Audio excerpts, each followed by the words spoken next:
Hello class, welcome to our LFCS online class. Myself Sandhya Tiwari, your assistant teacher. Today we are going to start last topic of this chapter 11. That is the topic name is the Gandhara and Mathura schools of art. We will talk about Gandhar School of Art and also side by side Mathura School of Art.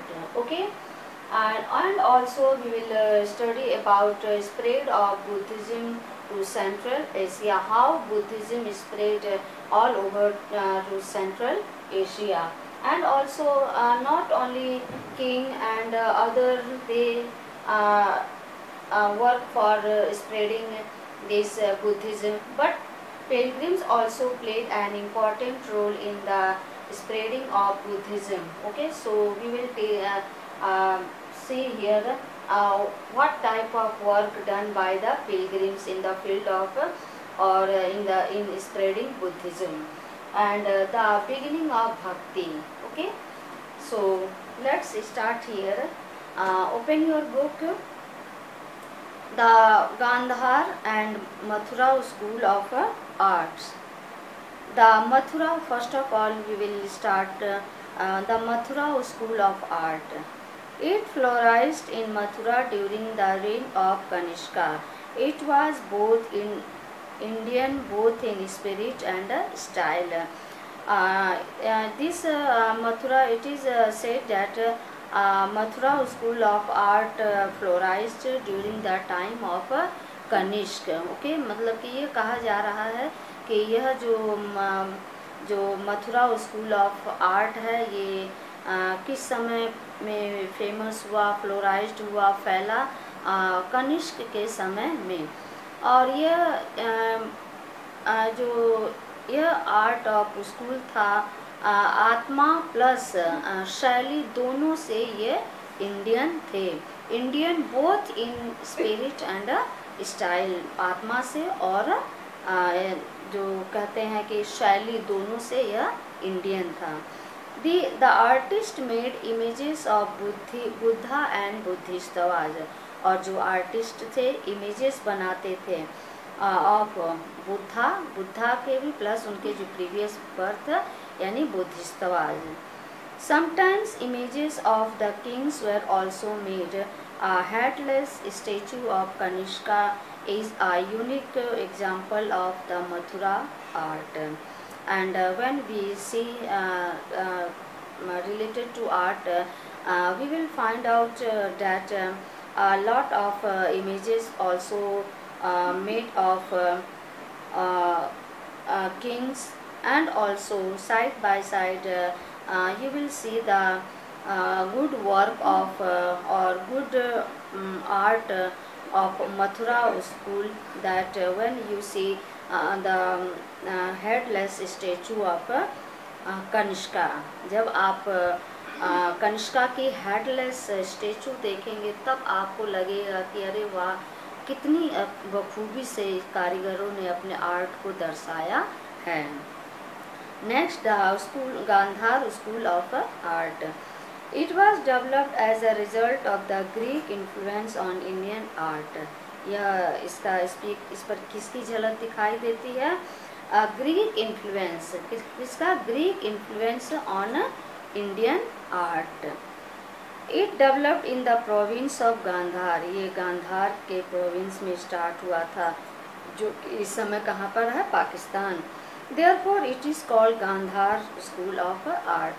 Gandhara province में start होने के कारण इसको हम Gandhara school of art के नाम से भी जानते हैं.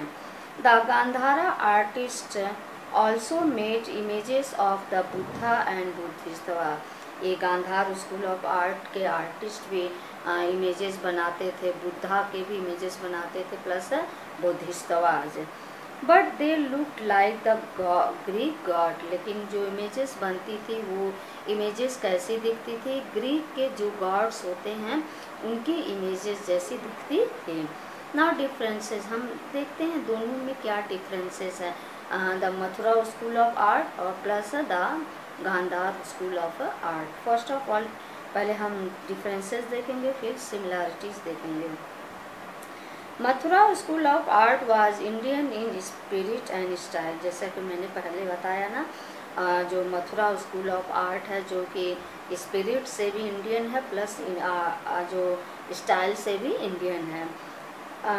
while the Gandhara school of art was Indian in spirit but Greek in style। जो लेकिन हम अदर साइड में देखें तो गांधार स्कूल जो है स्पिरिट से कैसा दिखता है, इंडियन, बट जो इसका जो स्टाइल है वो क्या है, ग्रीक है।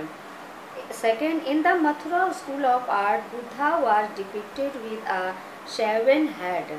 और हम देखते हैं मथुरा स्कूल ऑफ आर्ट में बुद्धा को एकदम जैसे कि मुंडन करवा देते हैं, जो बाल एकदम क्लियर कर देते हैं, उस टाइप का, ठीक है।